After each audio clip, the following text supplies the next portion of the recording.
আমি আমার সহজ করার জন্য মানে একটু সহজ থেকে কঠিনে যাওয়ার জন্য প্রথমে সহজতা রাখছি।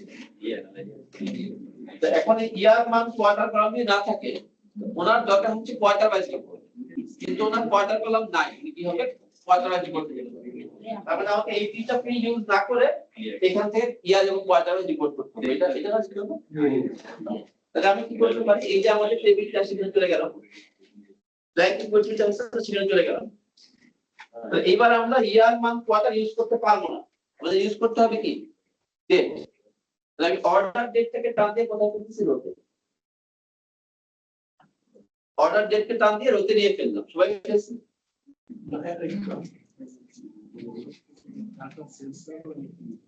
হয়নি, আবার বলবো আমাদের ব্ল্যাঙ্ক টেবিলটা আছে সেলসের উপর না, ব্ল্যাঙ্ক টেবিলটা আছে না আমাদের সেলসের থেকে কিলো ব্ল্যাঙ্ক টেবিল তো ছিল একটা, সেটাই ওনার হচ্ছে এই অর্ডার ডেট কলাম আছে, কোয়ার্টার কলাম নাই, না শুধু ডেট কলামটাই আছে। উনি চাচ্ছে ইয়ার এবং কোয়ার্টার ওয়াইজ রিপোর্ট করতে। তাহলে আমি কি করতে পারে, এই অর্ডার ডেটটাকে টান দিয়ে রোতে নিয়ে ফেলতে পারি। রোতে নিয়ে ফেললে এক এক ভার্সন একইভাবে দেখাবে। নতুন ভার্সন গুলো এটাকে অটোমেটিক গ্রুপ করে ফেলে, পুরোনো ভার্সন গুলো গ্রুপ করে না, আনগ্রুপ অবস্থায় থাকে। আমারটা গ্রুপ হয়ে গেছে, আপনাদের আনগ্রুপ কারবার থাকতে পারে, আনগ্রুপ আছে, তাই না? তাহলে আমি আনগ্রুপ অবস্থায় চলে যাই, আমি সবকিছুরই সহজ উপায় রাইট ক্লিক, আমি এই যে কোনো একটা সালের উপর রাইট ক্লিক করে আমি দিচ্ছি আনগ্রুপ। আবার দেখাচ্ছি, যে কোনো একটা ইয়ারের উপর রাইট ক্লিক করে আনগ্রুপ করে দিলাম। মানে আমার এই সব এই অর্ডার ডেট কলামে এই সব ডেট আছে, মানে এই সব ডেটের মধ্যে আমার কোনো ট্রানজাকশন হয়েছে। এটা হচ্ছে মানে একদম র ফর্ম, গ্রুপ করা ছাড়া এই অবস্থা, ঠিক আছে? এখন উনি চাচ্ছে ওনার ডেট গুলোকে ইয়ার এবং কোয়ার্টার ওয়াইজ গ্রুপ করবে। তাহলে কি করতে হবে, এই যে কোনো একটা ডেটের উপর রাইট ক্লিক করতে হবে, কোথায় যেতে হবে, গ্রুপে। সর্বপ্রথমে 904 রাইট ক্লিক করে কোথায় গেলাম, গ্রুপে চলে গেলাম। এখানে আমাকে অপশন দিচ্ছে আমি কি ওয়াইজ গ্রুপ করতে চাই। মান্থ সিলেক্ট, মান্থ আমার দরকার নেই, ইয়ার সিলেক্ট করলাম, কোয়ার্টার সিলেক্ট করলাম, মান্থকে বাদ সিলেক্ট করে দিলাম, মান্থ বাদ। ওনার রিপোর্টটা কি হলেই হবে, ইয়ার এবং কোয়ার্টার ওয়াইজ। তাহলে কি করছে, ডেটের উপর রাইট ক্লিক করে গ্রুপ, তারপর এখানে ইয়ার এবং কোয়ার্টার সিলেক্ট করছে, মান্থকে ডিসিলেক্ট করে দিলাম, দিয়ে ওকে দিলে ইয়ার এবং কোয়ার্টার ওয়াইজ রিপোর্ট চলে আসবে। শুধু কোয়ার্টার আর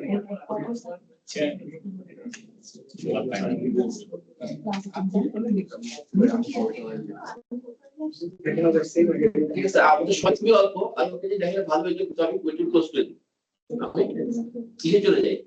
পরে যদি কোনো বিষয় তখন আমরা আরো সুন্দর সুন্দর জিনিস আসবে, আমরা ভালো ভালো জিনিস কভার করতে পারি না, কিন্তু মানে আমার ট্রেনিংটা খুব গ্রাজুয়াল ভাবে সাজানো, মানে আমি খুব বেশি প্র্যাকটিস করি ক্লাসে, তো লম্বা সময় ধরে কোর্স করি।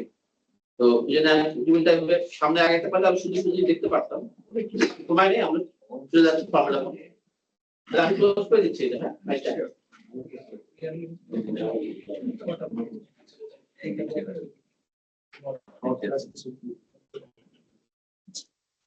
তাহলে আমরা চলে আসছি এক্সেল কোর্স প্র্যাকটিস। সবাইকে আসছি এক্সেল কোর্স প্র্যাকটিসের মধ্যে আমরা 2 নাম্বার ফোল্ডার ওপেন করি, এলিমেন্ট অফ ফর্মুলা। 2 নাম্বার ফোল্ডারে আসলাম,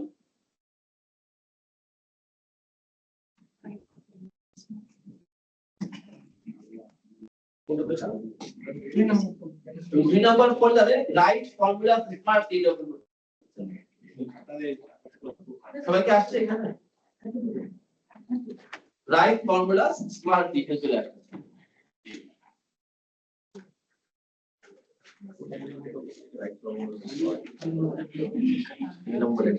সূত্রের বিভিন্ন উপাদান দেখে আলোচনা করব, যে জিনিসগুলো দিয়ে সূত্র তৈরি করা হয়। ফর্মুলা লেখার কয়েকটা এলিমেন্ট আছে, একটা হচ্ছে রেফারেন্স। আমরা সূত্র লেখার সময় ক্লাসিক্যালি ধরেন খিচুড়ি রান্না করি, তাহলে আমার কি কি লাগবে, চাল ডাল তেল এগুলো, তাই না? এগুলো হচ্ছে খিচুড়ির উপাদান। আর ফর্মুলা লিখতে গিয়ে যেগুলোকে আমরা কম্বাইন করে ফর্মুলা লিখি, সেগুলো ফর্মুলা উপাদান।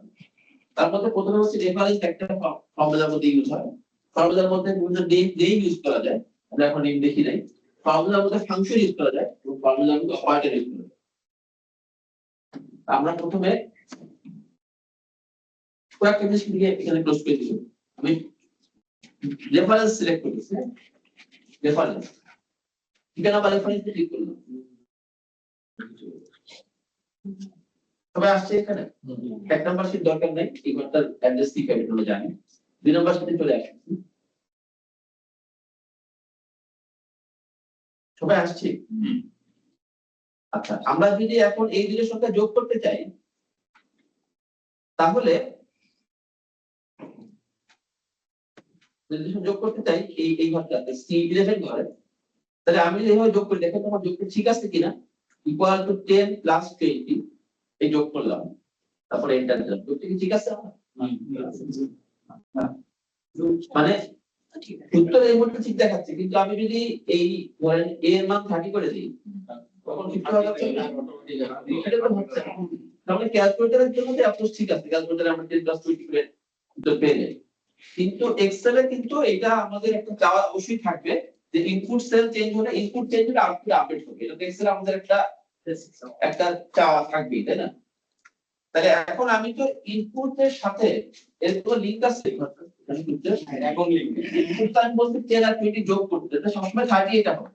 যদি ইনপুট চেঞ্জ হয়ে গেছে, আউটপুট আপডেট হচ্ছে। তাই এখানে আমার উদ্দেশ্য হচ্ছে রেফারেন্স কেন ইউজ করব। রেফারেন্স ইউজ না করলে ইনপুট চেঞ্জ করলে আউটপুট আপডেট হবে না। যদি আমি চাই যে ইনপুট চেঞ্জ করলে আউটপুট আপডেট হবে, তাহলে আমাকে অবশ্যই সেল রেফারেন্স ইউজ করে সূত্র লিখতে হবে। তাহলে আমি কি করব, ইকুয়াল দিলাম, তারপর প্রথম ঘরটাকে রেফার করলাম C8, তাহলে আমি 30 না লিখে যেই ঘরটায় 30 আছে সেটাকে রেফার করলাম, তারপর আবার দিলাম প্লাস, তারপরে দ্বিতীয় সংখ্যা কি 20, সেটাকে আমি না লিখে আমি যে ঘরে আছে সেটাকে রেফার করব। তাহলে ইনপুটের ঘরগুলো কে আমি রেফার করে যখন ফর্মুলা লিখব, তখন আমার ইনপুটের সাথে আউটপুটটা রিলেটেড, ইনপুট চেঞ্জ হলে আউটপুটটা আপডেট হবে। কোন এখানে 50 চলে আসছে, এখন যদি আমি এই a কে যদি আমি 50 করি, 80 করি, 70 হয়ে যাবে। সবাইকে হচ্ছে এটা?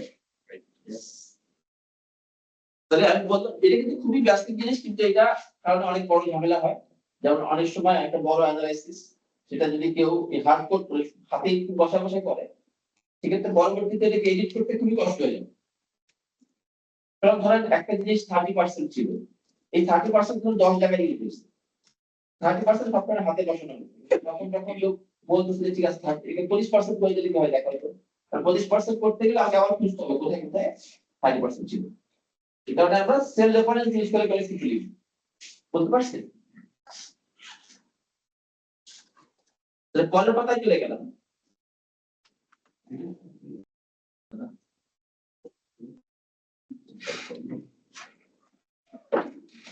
আচ্ছা, আপনাদের কারো দেখতে আসছে না?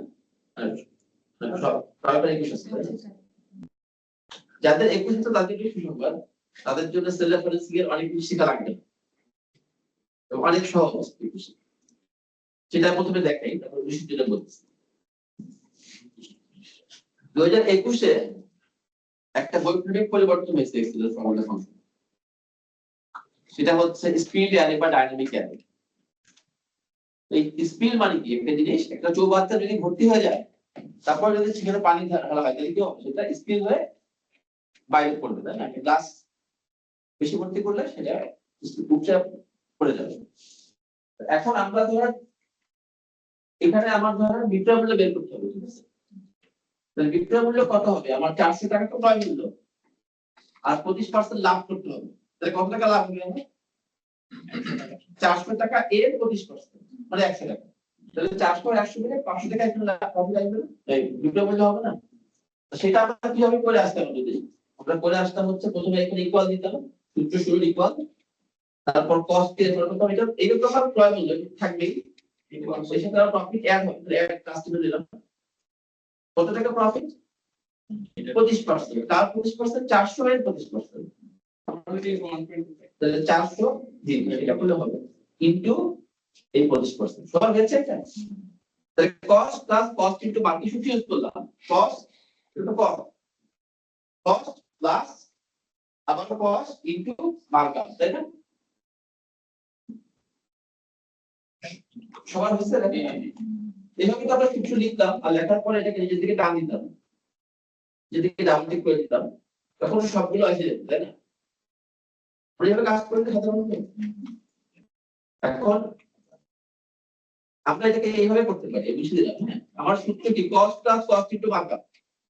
আমি কিন্তু একটা কস্ট, একটা প্রোডাক্টের কস্ট, একটা প্রোডাক্টের মার্কআপ দিয়ে সূত্র লিখছি না, কিন্তু আমরা 2025 থেকে একটি ভার্সনে নতুন সুন্দর একটা কাজ করতে পারি, সেটা হচ্ছে আমরা সবগুলো কস্টকে দিয়ে দিলাম, এটা হচ্ছে কস্ট, এটুকু কি আমার কস্ট, এগুলো কস্ট না, কস্ট নাটা রেফার করলাম,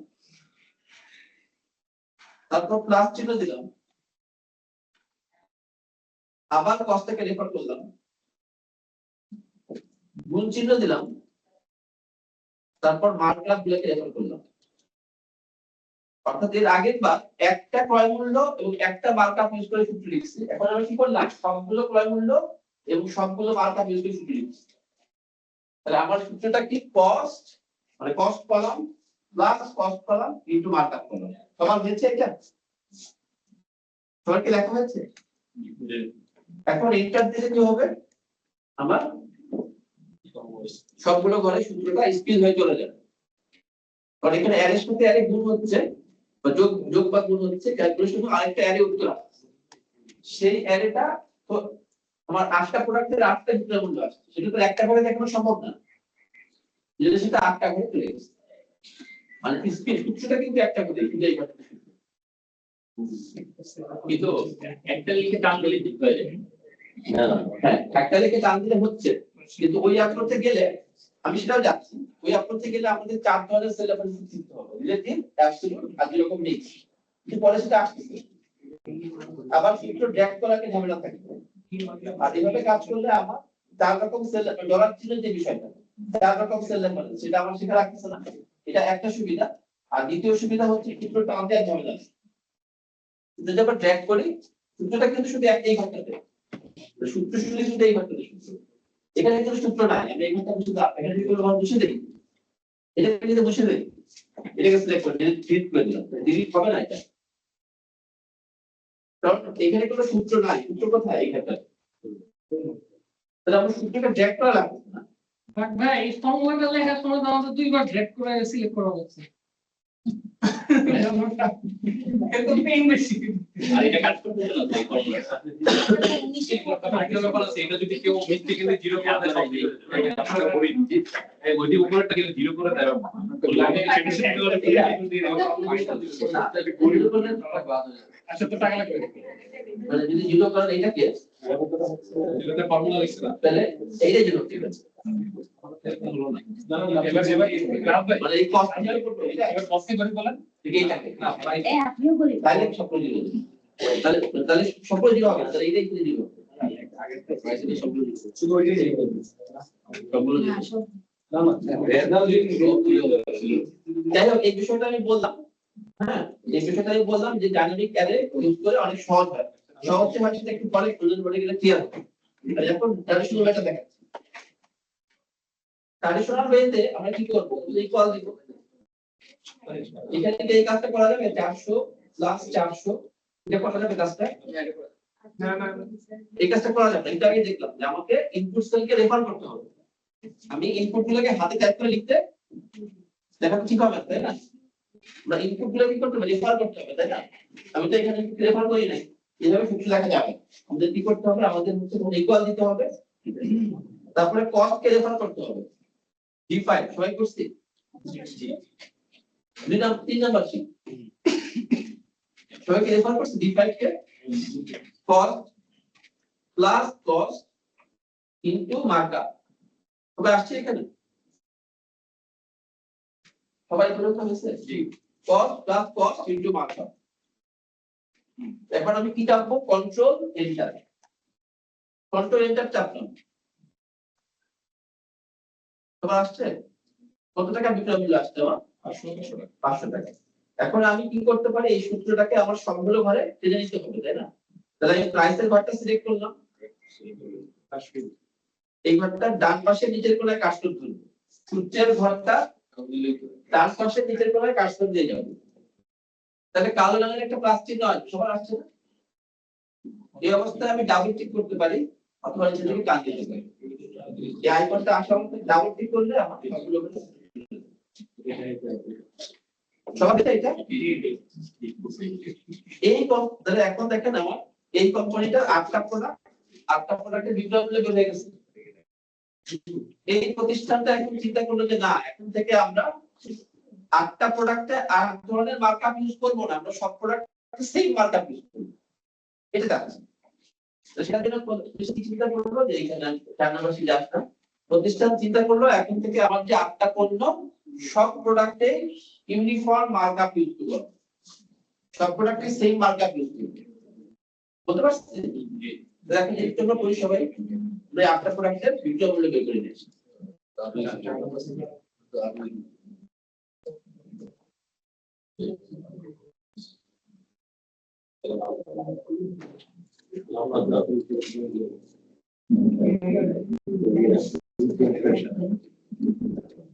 এটা আজকে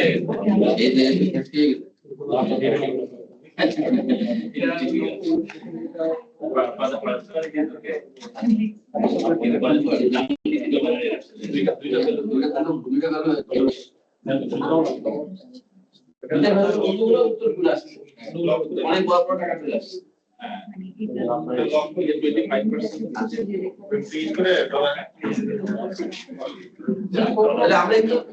আমরা একটু এটা করি এখন।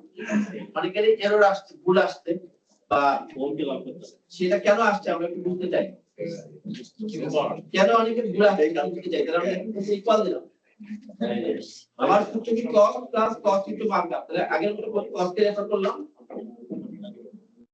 প্লাস আবার cos কে রেফার করলাম ইনটু এই মার্কআপ কে রেফার করলাম। cos plus cos into markup সবাই আসছে না তো? এবার কন্ট্রোল এন্টার দিলে আমার 400 টাকা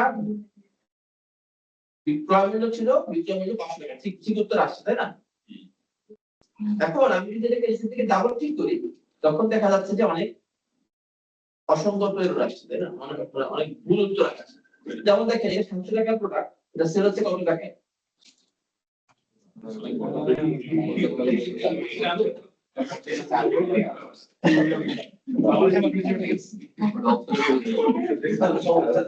এখন এই সমস্যাটা কেন তৈরি হলো এটা আমরা বুঝতে চাই।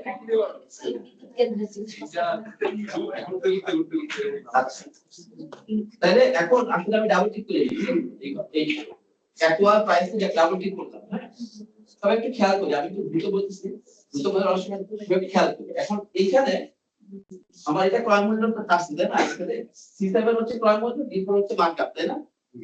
যদিও সূত্রে C7 আর D4 দেখাচ্ছে, এটা আসলে মূল কথা।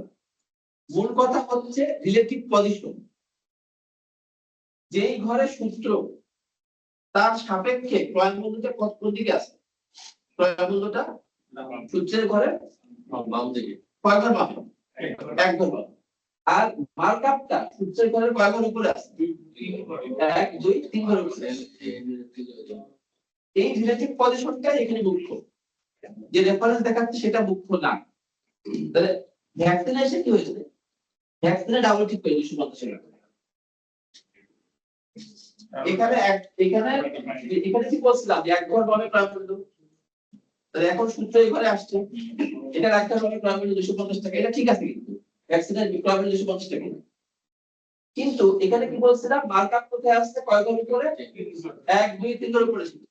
এখন এই ঘর থেকে উপরে কি হয়? এখানে এখান থেকে যে 3 ঘর উপরে যাওয়া হয়, এখানে 25% নাই আছে, এখানে ব্ল্যাঙ্ক সেল আছে, তাই না? ব্ল্যাঙ্ক সেলের ভ্যালু হচ্ছে 0, মানে 0%।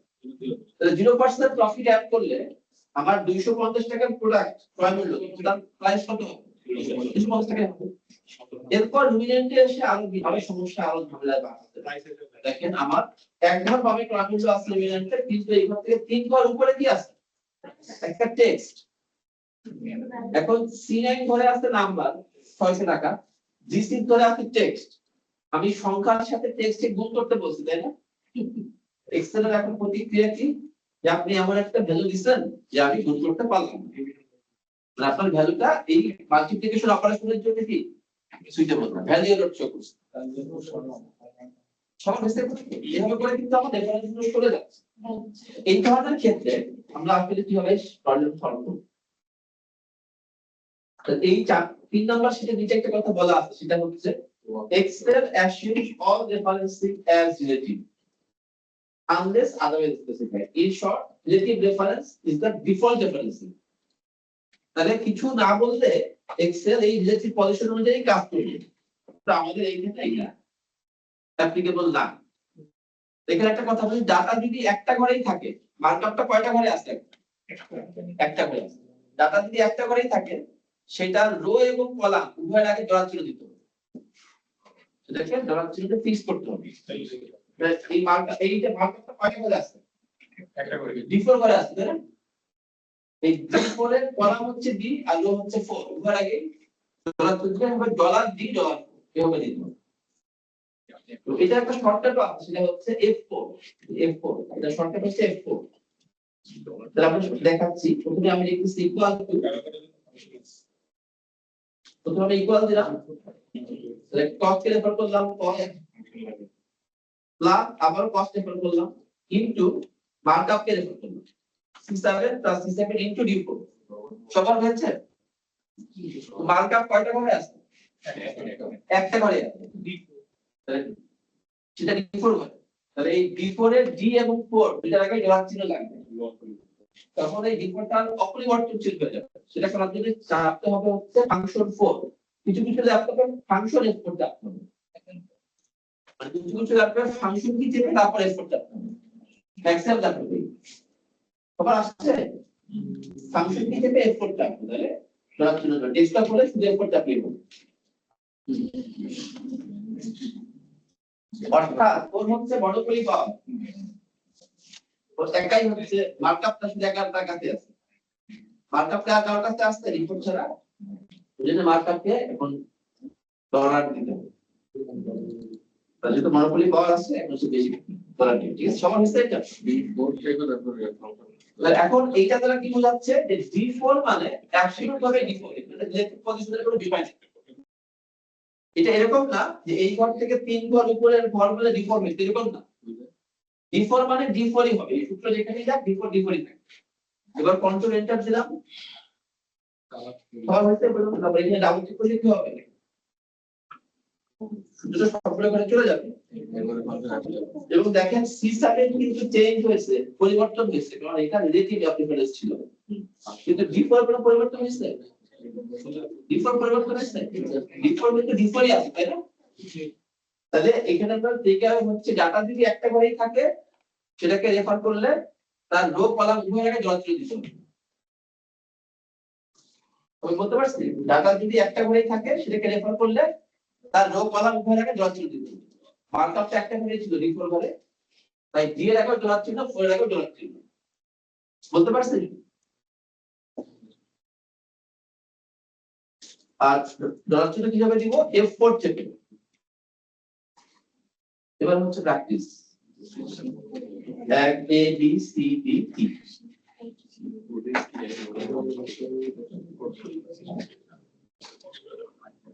এ করি প্রথমে, হ্যাঁ। আচ্ছা, এখানে একটা জিনিস বলে দিই, যারা 2021 ভার্সন যদি বলি, এই ডলার চিহ্নের কাজটা লাগবে না যদি আপনি 21 ভার্সনে থাকেন।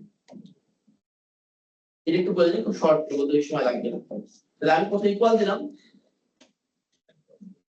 এবার কস্ট কে রেফার, কস্টের প্রথম কয়টাকে গেল এটা কবে আসছে এখানে। এবার লিস্ট পর্যন্ত সিলেক্ট করব, তাহলে কন্ট্রোল শিফট ডাউন করব, এটা সিলেক্ট হয়ে যাবে। কন্ট্রোল শিফট ডাউন পুরোটা সিলেক্ট হয়ে যাবে। সবার হয়েছে না? তাহলে কস্ট প্লাস আবারও কস্টের প্রথম কয়টা সিলেক্ট করলাম, কন্ট্রোল শিফট ডাউন করব, তাহলে কস্ট প্লাস কস্ট। সবার হয়েছে? ফোরই করতেছে, 4 4 number sheet cost plus cost into এই মার্কআপ কে রেফার করলাম। আমার সূত্র কি? Cost plus cost into markup. তাহলে আমরা কস্ট কে রেফার করছি, cost plus cost into markup. দিয়ে আমরা যদি এন্টার চাপি তাহলে কোন ডলার চিহ্ন আমাদের লাগছে না, কোন ডলার চিহ্ন লাগছে, কারণ ডলার চিহ্ন লাগিয়ে শুধু ড্র্যাগ করতে গেলে শুধু ড্র্যাগ করা হয়, শুধু শুধু একটা ঘরে আছে, তাই কোন ডলার চিহ্ন লাগছে না। এটা হচ্ছে মানে যদি আমি স্ক্রিন জায়গায় কাজ করি আমার এই ডলার চিহ্ন নড়ে থেকে কম হলেও চলবে, বেশি ইম্পর্টেন্ট ব্যাপার থাকে। সবার কাছে দুইটা ভাষা দুইটা ভাবে বললাম, একটা অ্যারেঞ্জ সিস্টেম একটা হচ্ছে কন্ডিশনাল সিস্টেম। সবার হচ্ছে এটা দেখুন আমরা চলে যাচ্ছি এবার এই পাতায়। হ্যাঁ, এটা হচ্ছে ফোরকাস্ট করতে হবে আমাদেরকে ফোরকাস্ট করতে হবে সেটার পর। তাহলে আমার এটা সূত্র কি হবে, previous year plus previous year into growth percent, তাই না?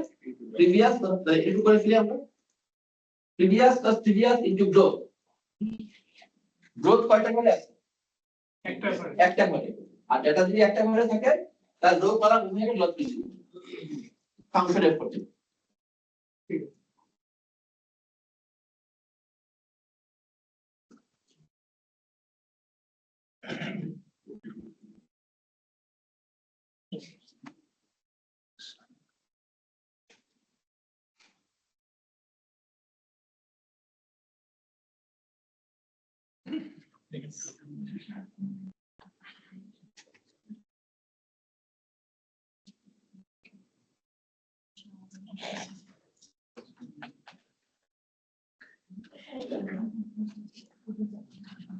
সবার তো হয়েছে তাই না?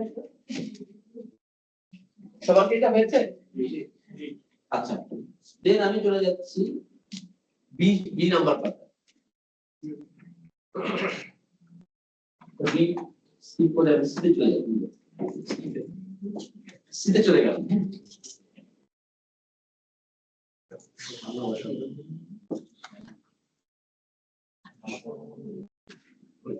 এখানে একটা প্রতিষ্ঠানের বাজেট ধরেন এই কয়টা খাতে বাজেট অ্যালোকেট হয়েছে।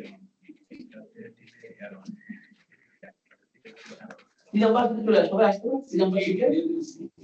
এখন এই স্যালারিতে ৮০,০০০ রেট করে বিভিন্ন খাতে আমার বিভিন্ন বাজেট অ্যামাউন্ট অ্যালোকেট হয়েছে, তাই না? তাহলে আমাকে বের করতে হবে কোন খাতে কত পার্সেন্ট বাজেট বরাদ্দ হচ্ছে। সেটার জন্য প্রথমে যোগফল লাগবে। আমরা যোগফল বের করার জন্য কি করব, টোটালে আসবে, তাই না?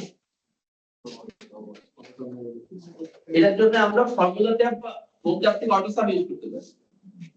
তাহলে ক্লিক করে হোম ট্যাবের অটো সাবে ক্লিক করতে পারি। আমরা অটো সাবে ক্লিক করলে কি হবে, যোগফল চলে আসবে এভাবে এন্টার যোগফল আসবে, তাই না? সবার আসছে না এটা?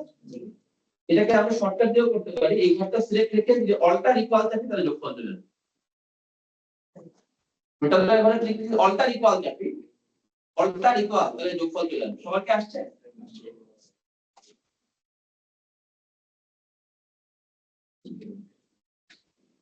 সবার তো হচ্ছে না এটা? এখন আমার বের করতে হবে ৩,৬০,০০০ হচ্ছে আমার টোটাল বাজেট, তার মধ্যে ৮০,০০০ স্যালারি। তাহলে স্যালারিতে কত পার্সেন্ট বাজেট অ্যালোকেট হয়েছে এটা বের করতে হবে, বুঝতে পারছেন? তাহলে সেটা করার জন্য আমরা কি করব, প্রথমে ইকুয়াল দিলাম। তাহলে পার্সেন্টটা কিভাবে বের করব, পার ডিভাইডেড বাই টোটাল।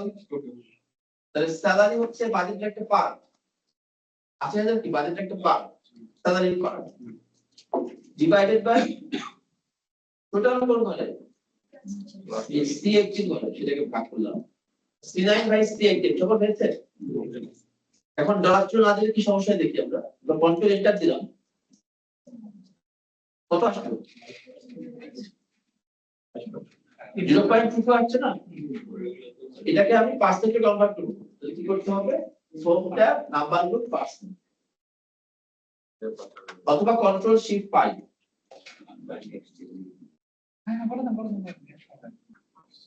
সবার আসছে এটা? 22% হয়ে গেছে না? এবং এরপর দশমিকের পর একবার দেখাতে চাই, তাহলে আমরা ইনক্রিজ ডেসিমালে ক্লিক করব। ইনক্রিজ ডেসিমালে ক্লিক করব, 22.2% সবার তো আসছে। এখন ডাবল ক্লিক করলে কি হবে, দেখো কেন যেমন রেটের এখানে ডাবল ক্লিক করলে আমরা দেখতেছি যে রেঞ্জের 70,000 কে ঠিকই রেফার করছে, টোটালটা কি হয়ে গেছে নিচে নেমে গেছে, তাই না? এইভাবে ভ্যালু কত জিরো না, আমি বলতে পারছি না আবার তাহলে আমাদের কি করতে হবে, আমাদের হচ্ছে রেফারেন্সটা ঠিক করার জন্য এখানে ফার্স্টে দাগ ধরার জন্য দিতে হবে। দুই তো মানে টোটালটা কয়টা করে আছে, টোটাল কয়টা করে আছে, একটা করে আছে। যেটা যদি একটা করেই থাকে সেটাকে রেফার করতে হবে, সেটাকে লক করতে হবে, তার দো কলাম উভয়কে লক দিতে হবে। তাহলে আমি C18 এখানে C18 এর যে কোনো জায়গায় কার্সর রেখে আমি যাবো ফাংশন F4 সব হচ্ছে। এবার যাবো কন্ট্রোল এন্টার, এবার এখানে ডাবল ক্লিক করলে সবগুলো আইটেমের পার্সেন্টেজ ভ্যালু বের হয়ে যাবে।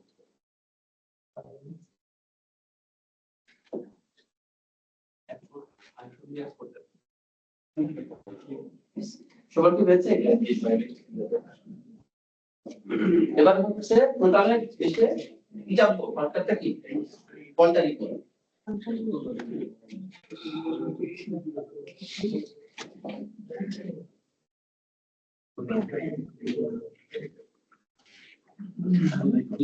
এখন ডিফারেন্স আর আগে হবে জলদি যাবে, ঠিক আছে। এর আগে বি শিটটা একটু দেখেন, কারণ ওখানে ওই যে সিঙ্গেল ডলারের ব্যাপারটা তাহলে বিশিতে কি বিশিতে সিঙ্গেল ডলার সিঙ্গেল একটাতে ডাবল একটাতে লিখে না, এখানে যাওয়ার জন্য আগের মতই আমি বিটা কি করি ইকুয়াল দিলাম না, তাহলে বিটা আমার সূত্রটা কি আগের মতই প্রিভিয়াস, মানে দেখেন আমি এখানে হয় বিসিতে আসছি, হ্যাঁ বিসিতে এখানে কি হবে এক বগুড়ার একবার ফোকাস বের করতে হবে, তাই না?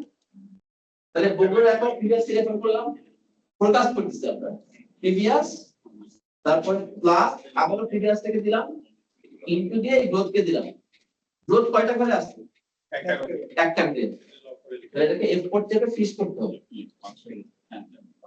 F4 চেপে ডলার সি ডলার এ সবার আসছে। এবার কি দিব কন্ট্রোল এন্টার, তাহলে কত টাকা আসলো 260 টাকা, সবটা আসছে তাই না? এবার আমাকে কি এটাকে আমি পুরোটা সিলেক্ট করলাম, দেখুন পুরোটা সিলেক্ট করলাম, আমার সূত্রটা এই জায়গায় নিতে হবে, সূত্রটা এখান থেকে এই পর্যন্ত সবগুলো ঘরে আসবে তাই না? পুরোটা সিলেক্ট, তারপরে F2, তারপরে F2, তারপরে কন্ট্রোল এন্টার, তাহলে সবগুলো ঘরে শুরু করে দেবে। এখানে আবার মিক্সড রেফারেন্সের একটা এখানে দেখেন কি করলাম, পুরোটা সিলেক্ট করলাম, পুরোটা সিলেক্ট করলাম, ঠিক আছে? তারপরে F2 চাপলে সূত্র দেখাবে, ফার্স্টে হচ্ছে সিলেক্ট, তারপরে F2, তারপর কন্ট্রোল এন্টার, একসাথে সবগুলো ঘরে এসে যাবে।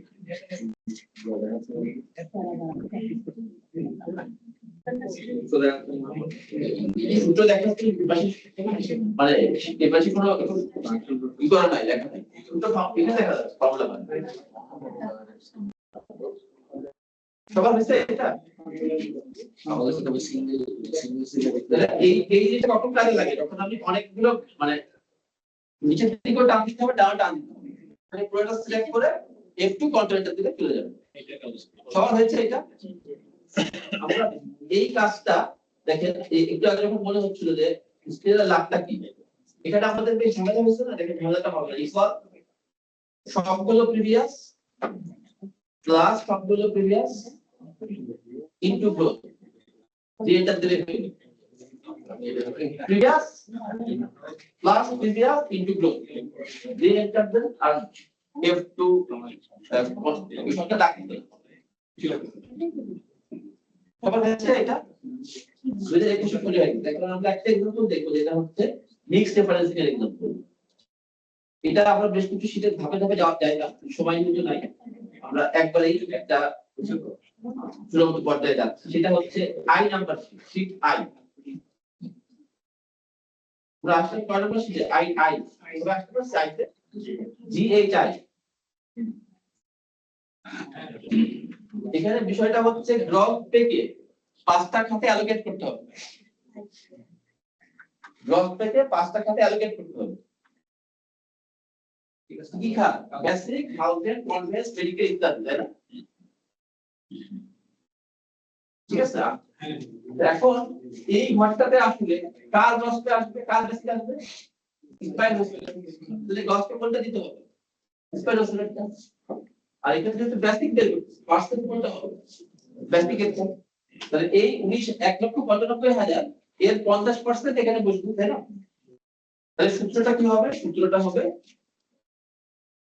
হবে হচ্ছে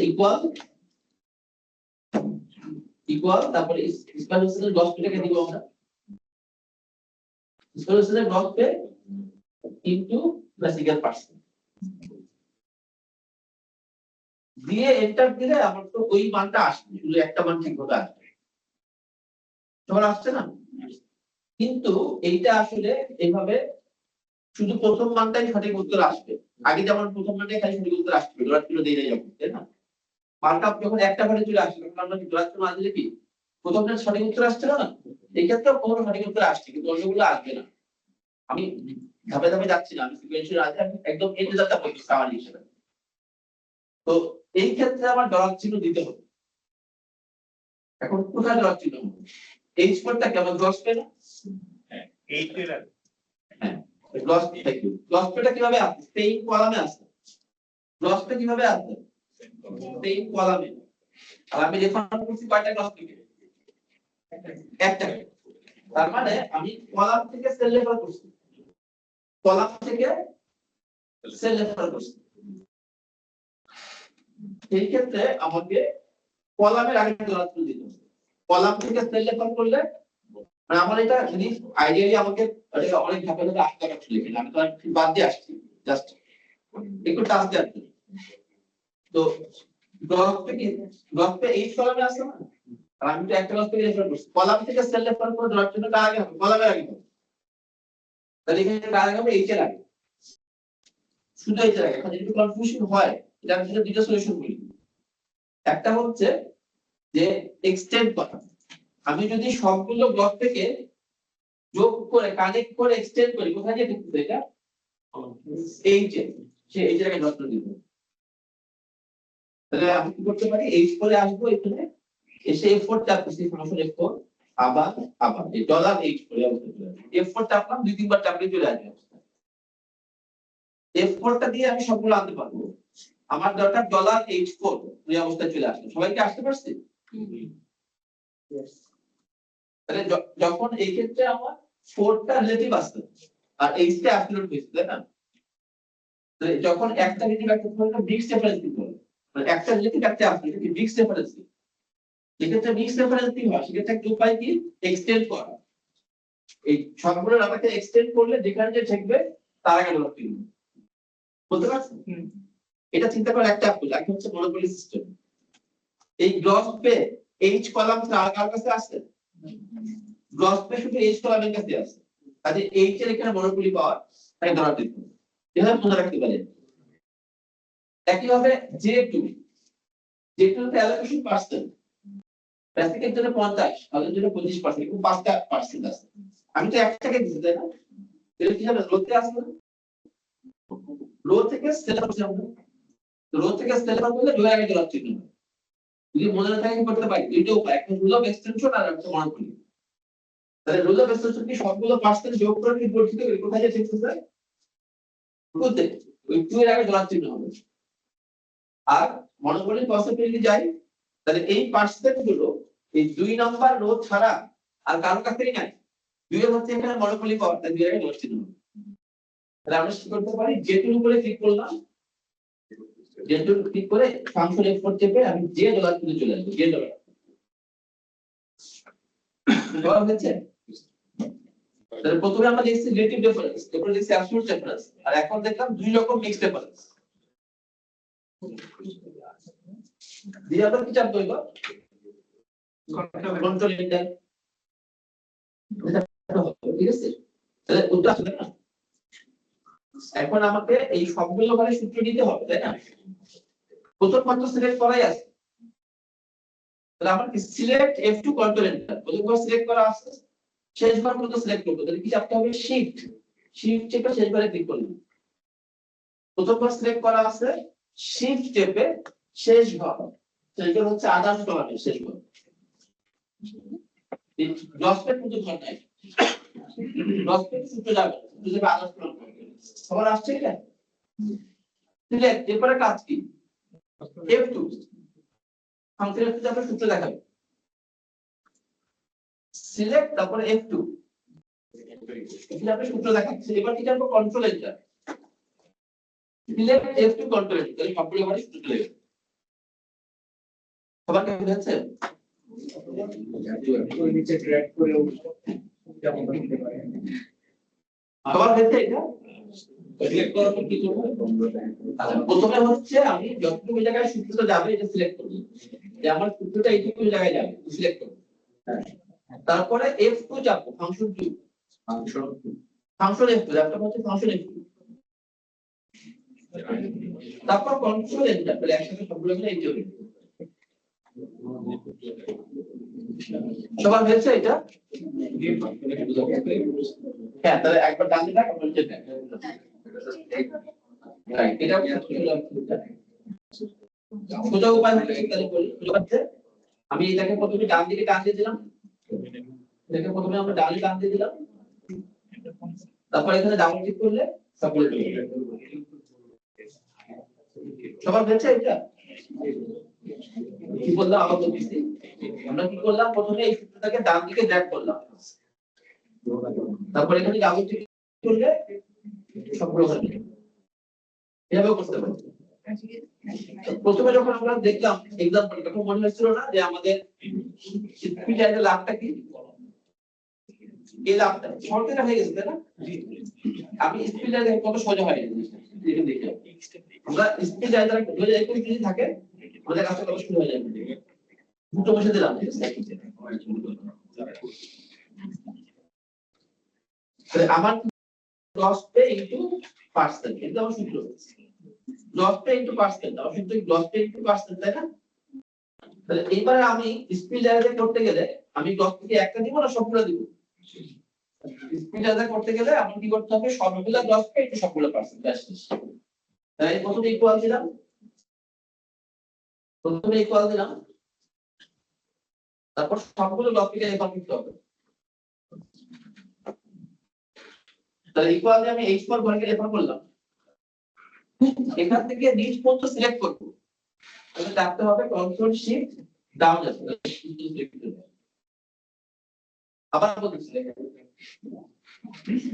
বলতেছি আমি প্রথমে কি করলাম h4 ঘরটা সিলেক্ট করলাম, তারপর নিচের দিকে শেষ পাতা পর্যন্ত সিলেক্ট করব, তাহলে কন্ট্রোল শিফট ডাউন যাবে, তাহলে নিচের দিকে শেষ পাতা পর্যন্ত সিলেক্ট হয়ে যাবে। সবার হয়েছে? এবার আমার উপরে যাওয়ার জন্য কন্ট্রোল ব্যাকস্পেস, কন্ট্রোল ব্যাকস্পেস উপরে চলে গেছে, কন্ট্রোল ব্যাকস্পেস যে উপরে চলে গেল। আমাদের কাছে একটু কঠিন লাগতে হয়তো, কারণ আমি তো সিকোয়েন্সিয়ালি আসলে যেটা কঠিন লাগতে পারে। সবার হয়েছে পর্যন্ত? এবার আমি নিচ্ছি গুণ চিহ্ন, তাহলে সবগুলা গ্রসে এই যে সবগুলা পার্সেন্ট, তাহলে পার্সেন্টের প্রথম ঘরে ক্লিক করলাম আমরা যেহেতু ঘরে, তারপর ডান দিকে শেষ পাতা পর্যন্ত যাবো কন্ট্রোল শিফট রাইট যাবে, সবগুলো পার্সেন্ট দিয়ে দিলাম। এবার কন্ট্রোল ব্যাকস্পেস, তাহলে আমার সূত্রটা বেসিক্যালি সবগুলা গ্রস পে ইনটু সবগুলা পার্সেন্ট, এটা হচ্ছে সূত্র। সবগুলা গ্রস পে ইনটু সবগুলো পার্সেন্ট দিয়ে এন্টার দিলে সব চলে যাবে। এটা জড়াত চিহ্ন চিন্তা করতে হবে না, কোথায় জড়াত চিহ্ন হবে কোথায় হবে না এটা চিন্তা করতে হচ্ছে না। আবার এই যে F2 কন্ট্রোলটা দেয়া লাগছে, মানে আমার জন্য এই কাজটা সোজা হয়ে যাচ্ছে। এই ভিডিও জাস্ট ইকুয়াল দিয়ে তুমি সবগুলা গ্রস পে সব ইনটু সবগুলো পার্সেন্ট, তাই সবগুলো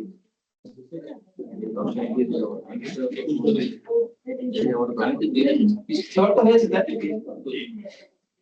আমরা এটা ক্লোজ করে দিব।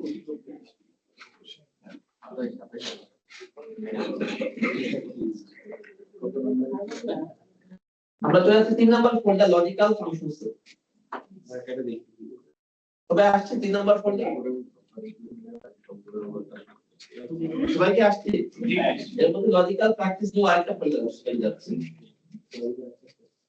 ওর মধ্যে লজিক্যাল এক্সারসাইজ ফাইল হবে। 3 নাম্বার ফোল্ডারের মধ্যে লজিক্যাল প্র্যাকটিস নিয়ে লজিক্যাল এক্সারসাইজ হবে।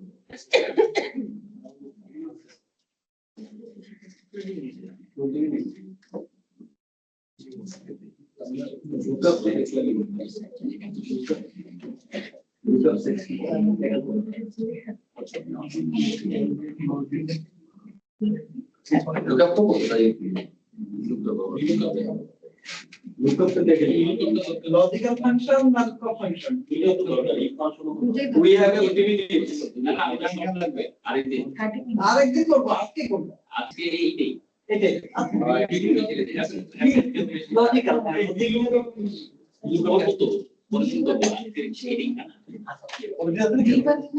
তো লজিক কি লজিক হচ্ছে একটা প্রশ্ন যার উত্তর হ্যাঁ অথবা না লজিক কি লজিক হচ্ছে আমাদের একটা প্রশ্ন যার উত্তর হ্যাঁ অথবা না এটা logical test basically yes no question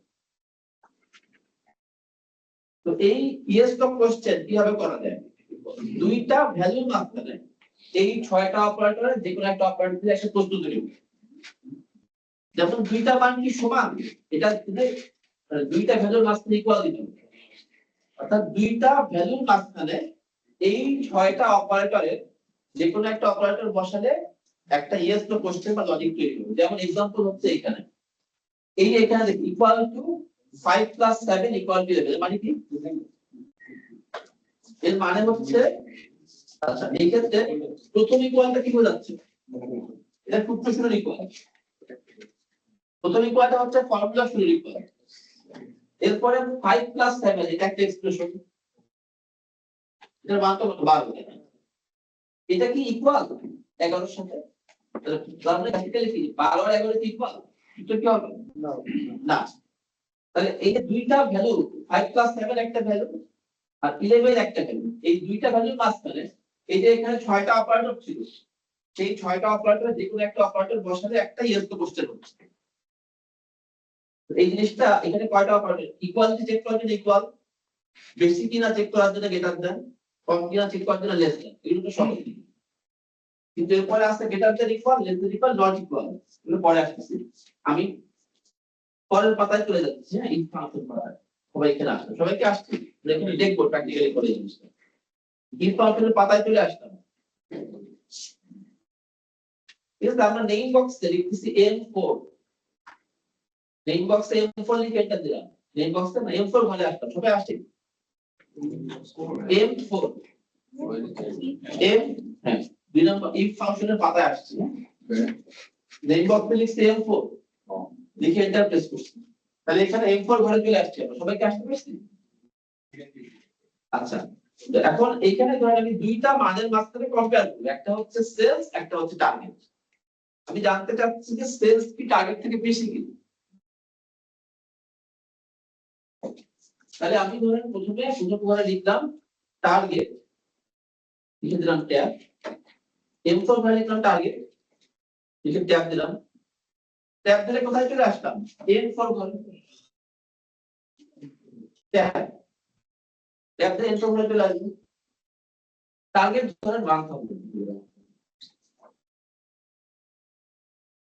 enter দিলে আমরা চলে আসতেছি টার্গেটের নিচে অর্থাৎ চলে আসতেছি M5 এ এখানে আমরা লিখতেছি সেলস এবং সেলস এর মান ধরে পাবো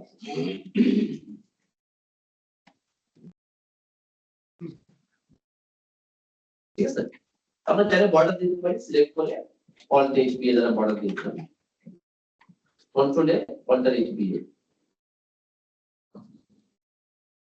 এখন আমি একটা প্রশ্ন করতে চাই সেলস কি টার্গেট থেকে বেশি এটা কি হবে হ্যাঁ এই যে প্রশ্নটা ইয়েস এবং নো এর মধ্যে অ্যানসার দেয়া গেছে এটাই একটা লজিক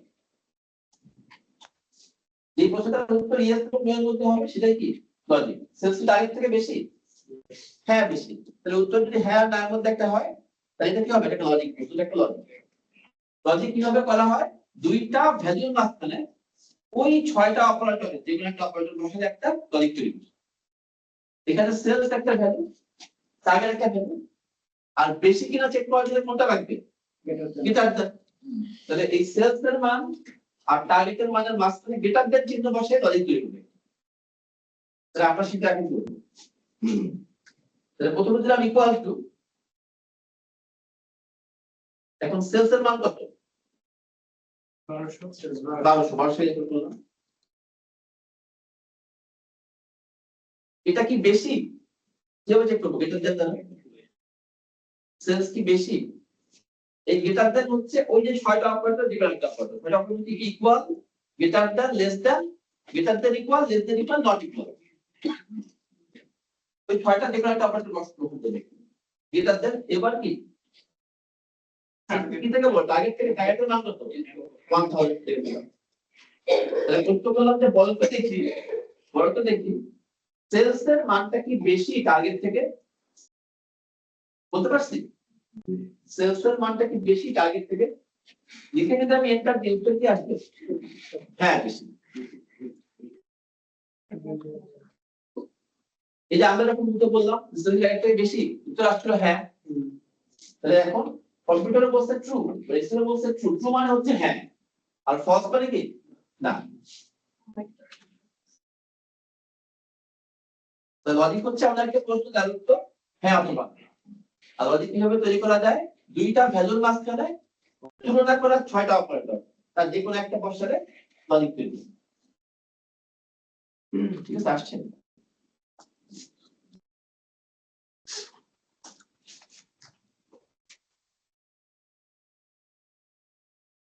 এখন আমরা এই ক্ষেত্রে এই ঘরটার নাম দিতে পারি টার্গেট। 1000 যেটা আছে তার নাম দিতে পারি, তাহলে আমাদের সূত্রটা বুঝতে আরো সহজ হবে। এই নেমিংটা আমাদের 2 নম্বর ফর্মুলা ছিল, কইলে সিল করে আসতে হবে। দেখছি এই 1000 এর ঘরটা সিলেক্ট করলাম, 1000 টাকা সিলেক্ট করলাম, সিলেক্ট করে আমরা নেম বক্সে লিখব টার্গেট সেটা কি 1000 সিলেক্ট করে আমরা যাচ্ছি নেম বক্সে,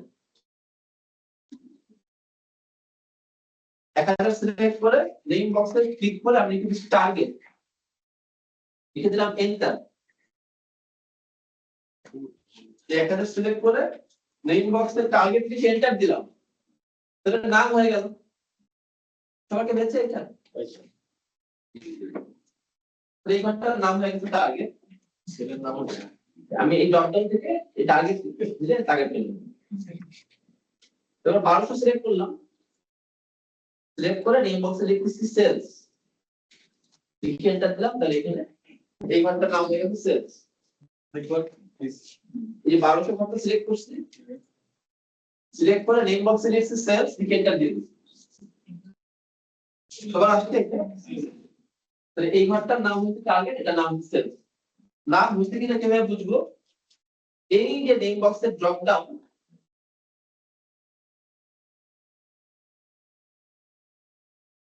এই যে নেম বক্সের ড্রপ ডাউন আছে না এখানে, এখানে দেখেন দুইটা নাম আসছে, কি সেলস এবং টার্গেট আসছে না। এখান থেকে বোঝা যাচ্ছে নাম হইছে, এখান থেকে সিলেক্ট করলে নাম হয়ে ঘটে চলে যাবে। টার্গেট সিলেক্ট টার্গেট আনতে এখান থেকে সেলস সিলেক্ট করলে সেলস চলে যাবে। শর্ট হয়েছে তাই না? এখন আমি সূত্রটা আবার লিখি, প্রথমে ইকুয়াল দিলাম। আমার প্রশ্নটা কি বড় তো দেখি, সেলস কি বেশি টার্গেট থেকে? তাহলে সেলস কে রেফার করলাম, সেলস কে রেফার করলাম, সেলস। যদি এবার নাম দিছি, আমাকে এবার রেফারেন্স না দেখায় সেলস শব্দটা দেখাচ্ছে, নামটা দেখাচ্ছে। আগের বার কি দেখাচ্ছে? N4 N5 দেখাচ্ছে। সেলস কি বেশি, তাহলে গ্রেটার দেন কি থেকে বেশি? টার্গেট থেকে। করলাম সবার হয়েছে এই পর্যন্ত, দিয়ে এন্টার দিলে চলে আসছে।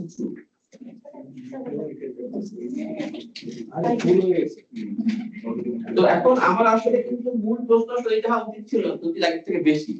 আমার আসলে উদ্দেশ্য হচ্ছে বোনাস পাবে কি পাবে না, মানে টার্গেট অ্যাচিভ হয়েছে কিনা। টার্গেট অ্যাচিভ যদি টার্গেটের সমান সেল হয় তাহলে এরকম হবে না, মানে আমার 40 পাইলেও পাস, 40 বেশি পাইলেও পাস, তাই না?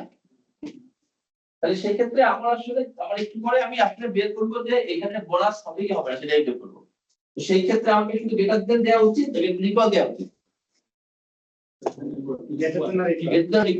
তাহলে আমি এখানে দেব সেলস কি টার্গেট থেকে বেশি অথবা সমান, তাহলে গ্রেটার দেন তারপর equal, greater than or equal, কিভাবে যায়? প্রথমে গ্রেটার দেন তারপর ইকুয়াল। এটা আমি ধাপে ধাপে করে দেই, বলে যাচ্ছি। তাহলে উত্তর কত আসছে? সবার আসছে না? এই ক্ষেত্রে কি হবে, যদি সেলস কখনো একদম টার্গেটের সমান হয় তখন ইকুয়াল, এবং সেলস যদি টার্গেট থেকে ছোট হয় তখন এটা ফলস হবে। তখন এটা হয়েছে কিনা? তাহলে আমার এখানে প্রশ্ন হচ্ছে সেলস কি টার্গেট থেকে বেশি অথবা সমান, এটা হচ্ছে আমার প্রশ্ন।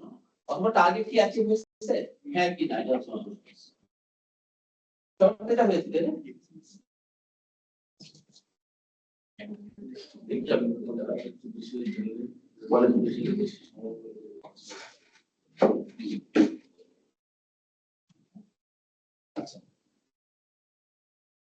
এখন আমাদের চাওয়া এই পর্যন্ত কি দেখলাম, লজিক দেখলাম। লজিক কি? লজিক হচ্ছে একটা প্রশ্ন যার উত্তর হ্যাঁ অথবা না। আর লজিক কিভাবে তৈরি করে, দুইটা ভ্যালুর মাঝখানে তুলনা করা 6টা অপারেটর, যে কোনো একটা অপারেটর বসালে একটা লজিক তৈরি হয়। এটা ক্লিয়ার আছে তাই না? এখন এই লজিকের উত্তর তো ট্রু ফলস আসছে। এখন আমি চাচ্ছি যে প্রশ্নের উত্তর হ্যাঁ হলে একটা মান লিখবো আর না হলে আরেকটা মান লিখবো। সেই ক্ষেত্রে আমাদের ইফ ফাংশন যেতে হবে। ইফ ফাংশন এই কাজটা করে। ইফ ফাংশন কি করে, ইফ কি করে যে প্রশ্নের উত্তর হ্যাঁ হলে একটা মান লেখে আর প্রশ্নের উত্তর না হলে আরেকটা মান। কি করে, ইফ একটা ফাংশন, তার কাজ কি, প্রশ্নের উত্তর হ্যাঁ হলে একটা মান বসায়, না হলে আরেকটা মান বসায়। প্রতিটা ফাংশনের সিনট্যাক্স গঠন থাকে, এটা গঠনটা দেখি। প্রথমে ইফ, এটার প্রথম চাওয়া হচ্ছে প্রশ্নটা কি, লজিক্যাল সেন্সে প্রশ্নটা কি। কমা দেওয়ার পর যাবে ভ্যালু ট্রু, মানে এই প্রশ্নের উত্তর হ্যাঁ হলে কি লিখবো। আবার কমা দেওয়ার পর ভ্যালু ফলস, মানে এই প্রশ্নের উত্তর না হলে কি লিখবো। বুঝতে পারছি? তাহলে এখন আমি চাচ্ছি কি, আমি চাচ্ছি যে এই যে এখানে প্রশ্নের করে ফেলছি, প্রশ্নের উত্তর হ্যাঁ বা না চলে আসছে তাই না? আমি চাচ্ছি যে এখানে যে প্রশ্নটা এটা ট্রু আসলে এই ট্রু এর জায়গায় আমাকে বোনাস শব্দটা দেখাবে, আর ফলস আসলে ফলস এর জায়গায় নো বোনাস শব্দটা দেখাবে। বুঝতে পারছি? ট্রু আসলে কি দেখাবো, যেমন এখানে যদি সেলস তোমার 1200 করে দিলে ট্রু চলে আসবে। ট্রু আসলে লিখবো হচ্ছে বোনাস, আর কত লিখবো, নো বোনাস। এই কাজটা করে কোন ফাংশন, ইফ ফাংশন।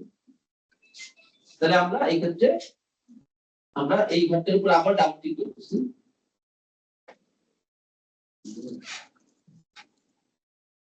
সবাই করছে ডাবল ক্লিক।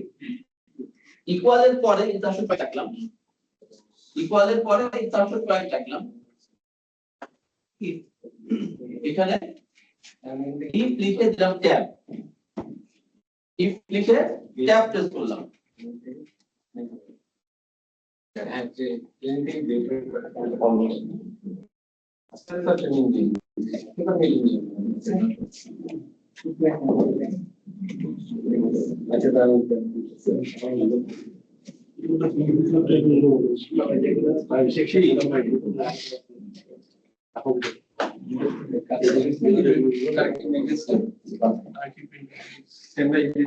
ইফ লিখলাম, ইফটা কি চাচ্ছে আমাদের কাছে,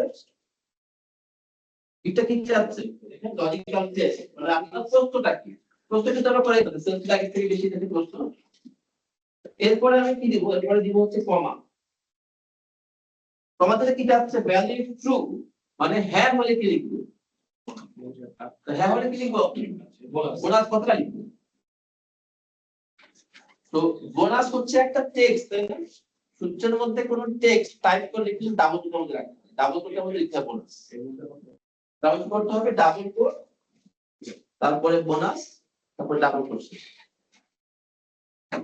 কি বললাম, সূত্রের ভিতরে কোন টেক্সট টাইপ করে লিখতে গেলে সেটা ডাবল কোটের মধ্যে লিখতে হবে। তাহলে বোনাস শব্দটাকে আমি ডাবল কোটের মধ্যে লিখলাম বোনাস। যদি ডাবল কোট না দিতাম তাহলে এক্সেল কি মনে করতো, যেমন এই সেলসটাকে ডাবল কোট আছে, একটা নেই, একটা নেই। তাহলে ডাবল কোট না দিলে মনে করতো বোনাসও একটা নেই, কিন্তু বোনাস বলে কোনো নাম তো আমরা ক্রিয়েট করি নাই। তখন সে এই নামটা যখন পাইতো না, তখন সে নেই এরর শো করতো যে এরকম কোনো নাম খুঁজে পাওয়া যায়নি। এই কারণে আমি ডাবল কোট দিয়ে বুঝাইলাম যে এই বোনাস শব্দটা আসলে কোনো নাম না, এটা একটা টেক্সট। সূত্রের ভিতরে কোনো টেক্সট টাইপ করে লিখতে গেলে সেটা ডাবল কোটের মধ্যে বসাতে হবে, ডাবল কোট বোনাস যাবে দিয়ে আমি দিলাম কমা। এবার কি চাচ্ছি আমাদের কাছে, ভ্যালু ফলস, প্রশ্নের উত্তর না হলে কি লিখবো, না হলে লিখবো নো বোনাস। তাহলে ডাবল কোট, তারপরে নো বোনাস, তারপর ডাবল কোট শেষ দিয়ে ব্র্যাকেট ক্লোজ করে দিলাম। তখন এখন যদি আমি এন্টার দেই সেক্ষেত্রে 2 এর জায়গায় বোনাস চলে আসছে, আর আমি যদি এখানে সেলস এর মান 7 করে দেই তাহলে আসবে লো ইনভেস্ট। এই হবে স্যার। সবার হয়েছে এই পর্যন্ত? আচ্ছা, তাহলে এখন আমরা তো শুধু একটা ঘরে মান বের করি, কিন্তু হবে না আমাদের।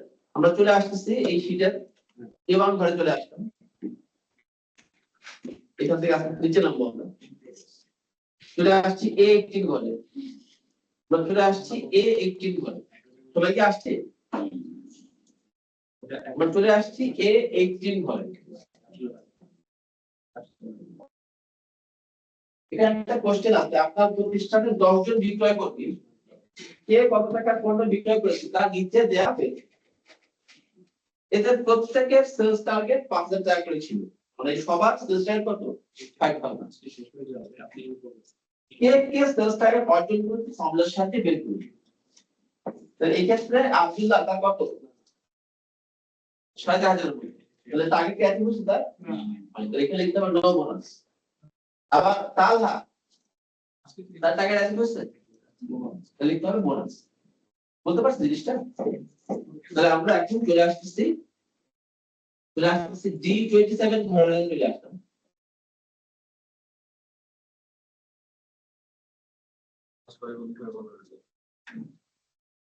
এবার আসলে D27 এখন প্রথমে আমি প্রথমে লজিকটা তৈরি করব, লজিকটা ফার্স্ট তৈরি করব। তাহলে আমি প্রথমে কি দিব? ইকুয়াল টু, প্রথমে দিলাম ইকুয়াল টু C27। এরপরে আব্দুল্লাহ সাহেবের যে সেলস থেকে রেফার করলাম C27, এই সেলসটা কি গ্রেটার দ্যান অর ইকুয়াল? তাহলে প্রথম মান হচ্ছে সেলস আর দ্বিতীয় মান টার্গেট, তার মধ্যে গ্রেটার দ্যান ইকুয়াল দিয়ে আমি টার্গেটের ঘরটাকে রেফার করলাম C23। টার্গেট কয়টা করে আছে? একটা। কি করতে হবে? রো কলাম উভয় ডলার চিহ্ন হবে, তাহলে কি হবে? $23। তাহলে আমি ফাংশন এক্সপোর্ট চাপবো। তাহলে টার্গেট যদি একটা করেই আসে, টার্গেটকে আমরা সম্পূর্ণ ডিসপ্লে করব। তাহলে সবার আসছে না এটা? এবার আমি কি চাপবো? কন্ট্রোল এন্টার চাপবো। তাহলে আব্দুল্লাহ সাহেবের কি টার্গেট অ্যাচিভ হয়েছে? না, বুঝতে পারছে ফল। এবার ডাবল ক্লিক করলে কি হবে? সবার জন্য ট্রু ফলস বের হয়ে যাবে। এখন যাদের ট্রু আসছে, ট্রু এর জায়গায় লিখবো বোনাস লিখবো, আর ফলস এর জায়গায় লিখবো নো বোনাস লিখবো। তাহলে আমরা আবার কি করতেছি? আমরা হচ্ছে এখানে ডাবল ক্লিক করে ইকুয়াল এর পরে ইনসার্শন পয়েন্ট রাখলাম। এখানে লিখবো ইফ ট্যাব, ইফ লিখে ট্যাব প্রেস করব, তাহলে ব্র্যাকেট চলে আসবে। আইএফ ইফ থেকে ট্যাব প্রেস করলে ব্র্যাকেট চলে আসবে। ইফ কি যাচ্ছে? লজিক্যাল টেস্ট বা প্রশ্ন যাচ্ছে। প্রশ্ন আমরা পড়েই ফেলছি, সেটা সেলস কি টার্গেট থেকে বেশি অর্থ লক্ষ্য মানে যে আমরা করে প্রশ্ন করাই আছে, প্রশ্নের পরে চলে গেলাম লজিক্যাল টেস্ট পরে দিয়ে দিলাম কমা। কমা দিলে এই যে ভ্যালিড ট্রু এটা হাইলাইট বোল্ড হয়ে গেছে, তাই না? মানে এখন যাচ্ছে প্রশ্নের উত্তর হ্যাঁ হলে দিই, প্রশ্নতে হ্যাঁ হলে দিই বোনাস। তাহলে আমি কি করব? ডাবল কোট, তারপরে বোনাস, তারপরে ডাবল কোট শেষ। তাহলে প্রশ্নের উত্তর হ্যাঁ হলে কি লিখবো? বোনাস লিখবো, দিলাম কমা। এবার কি যাচ্ছে? Valid false. প্রশ্নের উত্তর না হলে কি লিখবো? No bonus. তাহলে double quote no bonus, double quote শেষ সেটা লিখবো। তাহলে আমরা দিলাম double quote no bonus, double quote শেষ দিয়ে ব্র্যাকেট ক্লোজ করে দিলাম। সবার হয়েছে তো? এবার কন্ট্রোল এন্টার দিচ্ছি। তারপরে এখানে ডাবল ক্লিক করলে যে ট্রু গুলো ছিল সবগুলো ট্রু বোনাস হয়ে যাবে, আর সবগুলো ফলস নো বোনাস হয়ে যাবে। সবার থেকে হয়েছে তাই না? এখন কার কত টাকা বোনাস সেটা বের করি। তো কার কত টাকা বোনাস সেটা বের করি। সেই ক্ষেত্রে সেলস মানে যাদের বোনাস পাবে, যাদের টার্গেট অ্যাচিভ হয়েছে, তারা সেলস এর 10% বোনাস পাবে। যাদের টার্গেট অ্যাচিভ হচ্ছে তারা কি সেলস এর 10% বোনাস পাবে, টার্গেট অ্যাচিভ হয় নাই তারা জিরো। ঠিক আছে, তাহলে এখানে আমি পাশে লিখছি বোনাস অ্যামাউন্ট, এই বোনাসের পাশে লিখলাম বোনাস অ্যামাউন্ট। সবাই লিখছে? এবার এই ডি কলামের এই যে কলামটা সিলেক্ট করলাম, ডি কলামের ভাগগুলো সিলেক্ট করলাম, বোনাস কলামের ভাগগুলো সিলেক্ট করলাম, সিলেক্ট করে আমি এই কলামের ফরম্যাটিংটা এই কলামে নিয়ে আসতে চাই, যেমন বর্ডার বা কালার। এজন্য আমি বোনাস কলামটা সিলেক্ট করে হোম ট্যাবের ক্লিপবোর্ড রূপে ফরম্যাট ফিল্টারে ক্লিক করব। ফরম্যাট ফিল্টারের কাজ হচ্ছে এক জায়গার ফরম্যাট আরেক জায়গায় নেওয়া। তারপর ফরম্যাট আছে এখানে, এটা সিলেক্ট করে ফরম্যাট ফিল্টারে ক্লিক করব, তারপর এই বোনাস অ্যামাউন্টের উপর ক্লিক করব। তাহলে এই ডি কলামের ফরম্যাটিংটা ই কলামে চলে আসবে। শর্ট হয়েছে তাই না? এইবার আমরা আবারও ইফ ফাংশন দিয়ে কে কত টাকা বোনাস হবে সেটা বের করব। তাহলে ইফ ফাংশন কিভাবে লেখা যায়? এখন প্রথমে লজিক লিখে তারপরে ভাবে যায় বের করা যায়, একবারও লেখা যায়, একবারে লিখব। তাহলে প্রথমে এবার প্রথমে ইকুয়াল দিচ্ছি এবং ইফ লিখে ট্যাব দিচ্ছি। দেখেন আগেরবার কিন্তু আমি সরাসরি ইফে যাই না, আমি লজিক লিখছি, এরপর লজিক ইফের মধ্যে ইউজ করছি। এখন আমি কি সরাসরি ইফ শুরু করে দিচ্ছি। ইফ ইফ ইফ আপনি কি চাচ্ছেন, আপনার প্রশ্নটা কি, লজিকটা কি, আপনার প্রশ্নটা কি? আমাদের লজিক প্রশ্ন হচ্ছে সেলস এর মানটা কি টার্গেট থেকে বেশি, এটা হচ্ছে প্রশ্ন। তাহলে আমি সেলস কে রেফার করলাম, সেলস এটা কি greater than or equal to, sales কি বেশি অথবা সমান তার থেকে, টার্গেট থেকে।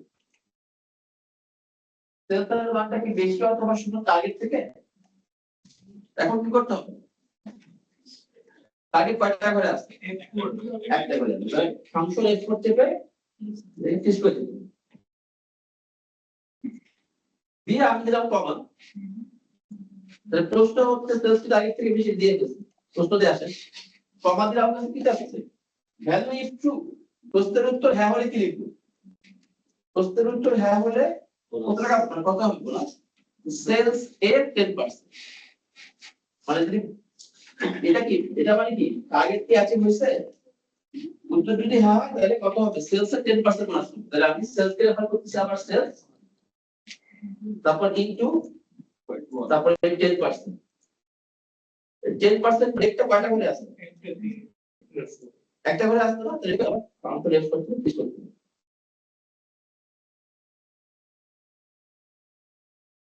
তাহলে হ্যাঁ হলে কি হবে? হ্যাঁ হলে সেলস এর 10% বোনাস হবে। তাহলে সেলস ইনটু 10%।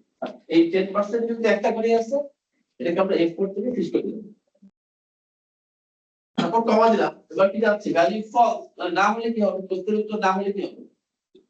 টার্গেট অ্যাচিভ না হলে বোনাস 0। তাহলে এখানে আমি লিখছি 0। সবার হয়েছে এখন তো?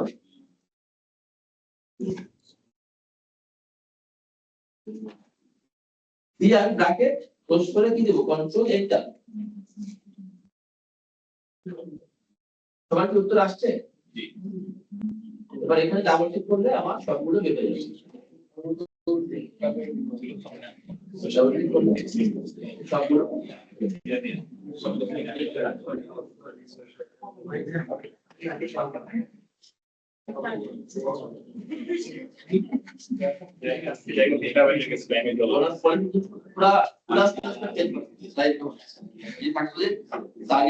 বেশি তার 10%।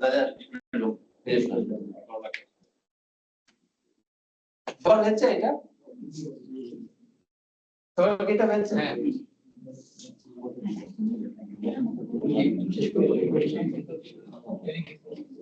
ঠিক আছে, আজকে আমরা তো বেশ কিছু সময় আমরা এক্সেলে প্রচুর করলাম, যদিও সময় কম থাকে অনেক জায়গাতে তার তো কিন্তু ডিফিকাল্ট কিন্তু হয়েছে। তারপর আপনারা সবাই ভালো পারেন, তো মনে হয় অনেকেরই কভার করতে পারতেন। তো সিকোয়েন্সিয়ালি হলে হয়তো একটু ভালো হতো, আর একটু ভালো স্মুথ এক্সেস হতো। ঠিক আছে, এখানে যদি প্র্যাকটিস ছিল অলরেডি সব আছে। আপনারা চাইলে কিন্তু মানে অফিসে বাসায় এগুলো নিজের প্র্যাকটিস করে যদি কোনো প্রবলেম হয় তাহলে আপনাদের মধ্যে থেকে যে একটু ভালো বুঝছেন না থেকে বুঝে নিতে পারেন। এখানে কি সবাই সবচেয়ে ভালো জানে আমরা জানি রেকমেন্ড করলাম থ্যাংক ইউ গাইস। আর একটা ফিডব্যাক ফর্ম আছে ট্রেনিং সম্পর্কে, সবাই ফিডব্যাক ফর্মটা ফিল করে আমার কাছে জমা দিয়ে এরপরে আপনারা প্রশ্ন করতে পারেন। আর আপনি তো আরেকটা বলতে পারেন যে কারো যদি ইন্টারেস্ট থাকে তাহলে ওনার সাথে যোগাযোগ করবে পার্সোনালি উনি তো ট্রেনিং করায়, ওনার সাথে কথা বলে আপনারা অ্যাডভান্স লেভেলে যদি কেউ শিখতে চায়। আমি আরেকটা রিকোয়েস্ট করতে পারি, সেটা হচ্ছে আমাদের একটা ট্রেনিং এর ফেসবুক পেজ আছে, আচ্ছা সেটার নাম হচ্ছে এক্সেল বাংলা। আমি একটু ব্লেন্ড করে দেখাচ্ছি। এই পেজে যদি আপনাদের ফিজিকটা ভালো লাগে রিভিউ দেন তো একটু ভালো হবে। এক্সেল বাংলা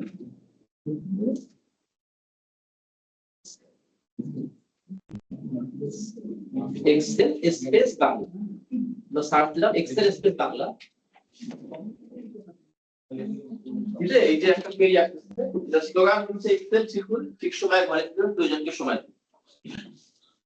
পেজটা সবাই পেয়েছি, এক্সেল বাংলা লিখে সার্চ করলে এক্সেল স্পেস বাংলা লিখে সার্চ করলে এই পেজটা আসবে। এটা আমি অলরেডি ফলো করছি। এক্সেল বাংলা যেটা স্লোগান হচ্ছে এক্সেল শিখুন ঠিক সময় ঘরে দিন প্রয়োজনকে সময় দিন। এখান থেকে এই পেজ আমরা ঢুকবো, ঢুকে আমরা একটু কাইন্ডলি ফলো দিয়ে দিব বা লাইক দিয়ে দিব। এর পাশাপাশি আমরা যদি একটা রিভিউ দেই, তোমার এখানে একটা 98% লেখা আছে না, 98% রিকমেন্ড। এখানে ক্লিক করলে মোবাইলে এখানে ক্লিক করলে আমার রিভিউ পেজ চলে আসবে। ওখানে ভিউ রিকমেন্ড দিস পেজ আছে, অল্প দুই চারটে লাইন লিখে দেন, আমার জন্য উপকার হবে। অনেকে একটা ট্রেনিং দরকার, তাদের জন্য উপকার হবে। কাইন্ডলি সবাই একটু ছোট্ট করে একটা রিভিউ দিয়ে দেন। এই যে এখন আমাদের থেকে দেখলে ঠিক আছে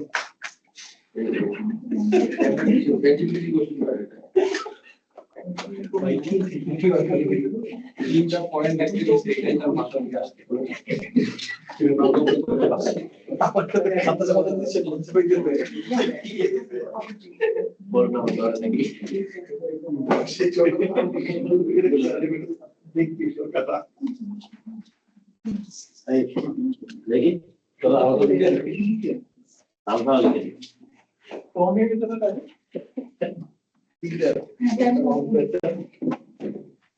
হ্যাঁ আমি টাইপ করব। আর যদি মনে হয় যে টাইপ অনেক কম হয়ে গেছে সেটাতে আপনারা মার্কিং চেঞ্জ করে দিতে পারেন, যাতে আপনার কথাটা ভবিষ্যতে আরো বেশি সময় দিতে পারে।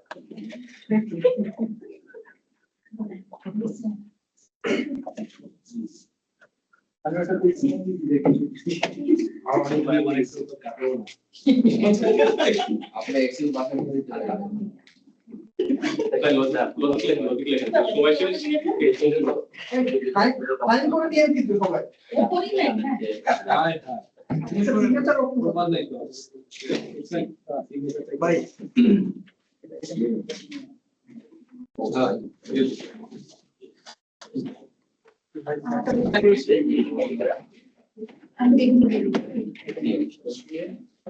বাকিটা মনে না আমার ব্যাগটা আনতেছি আপনার পেপার টিপে এই চার্জার তো কাজ করে তুলতে পারলে তাই না ওই ছেলে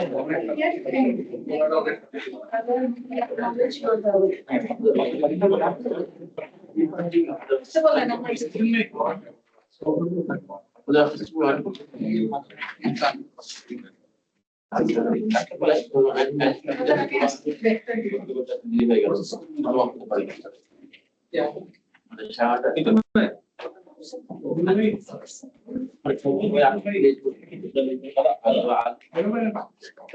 অবশ্যই এখন মানে কেন কি কিছু হয়েছে সময় ঢুকছে দিতাও আপনার আপনি টার্গেট ফুলফিল আপনি মিটুনে ঠিক আছে আপনার জন্য টার্গেট ফুলফিল আপনার লস কনফার্ম এই হয়ে গেল এই কথা আমি মিনিটের কাছে দিয়ে দেব।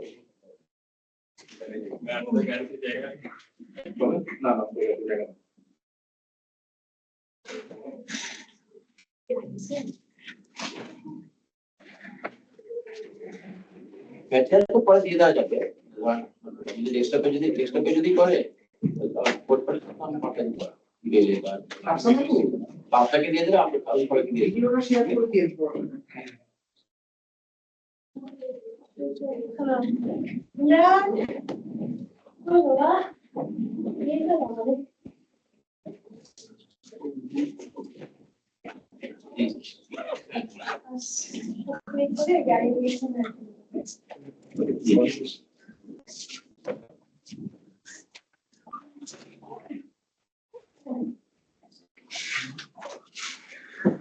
আচ্ছা জি জি আমি ব্যাংকে সব খালি করছিলাম না কালকে আমার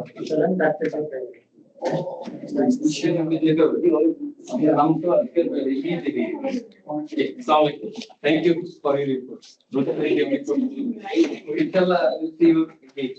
আমাদের তো আরো আরেকটা সেশন দরকার আছে আরেকটা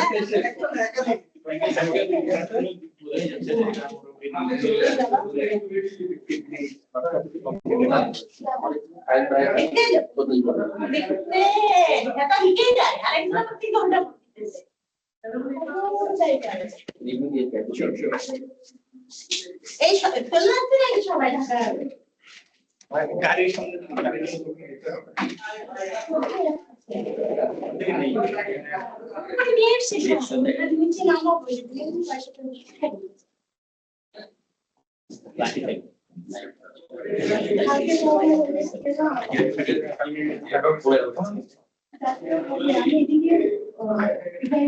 কার্ড আছে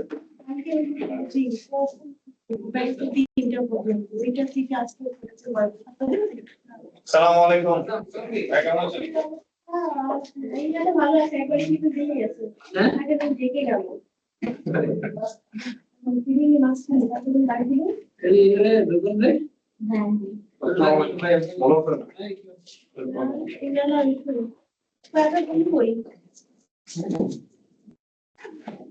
তুমি কেমন হলো লোক কম হয়ে গেল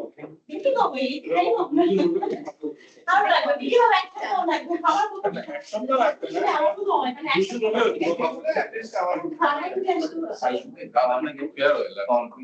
আজকে না আগামীকালকে তবে কালকে দিতে পারছি সেটা আজকে ইয়েশু স্যার তো বলেছিল তাহলে মনে হয় পার্সোনাল সেটা করে ফেলতেছে এখন আর যেটা অফিশিয়াল সেটা করবে কালকে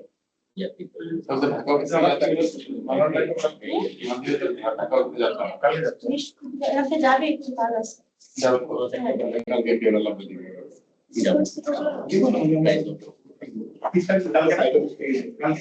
ওটা করে নিয়ে রাখো মানে আমি ওকে আনবো আজকে স্যার দিয়ে দেবে আমার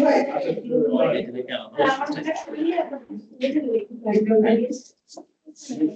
সেখানে যদি পাবে এক্সট্রা ফি তো কি হবে 25%।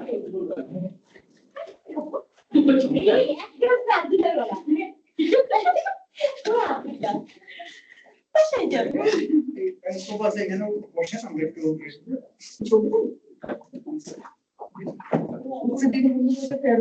এটা হচ্ছে পার্সোনাল অফিশিয়াল কালকে ট্রেনিং আপ করা নাই রেকর্ডিং বলছেন এন্ড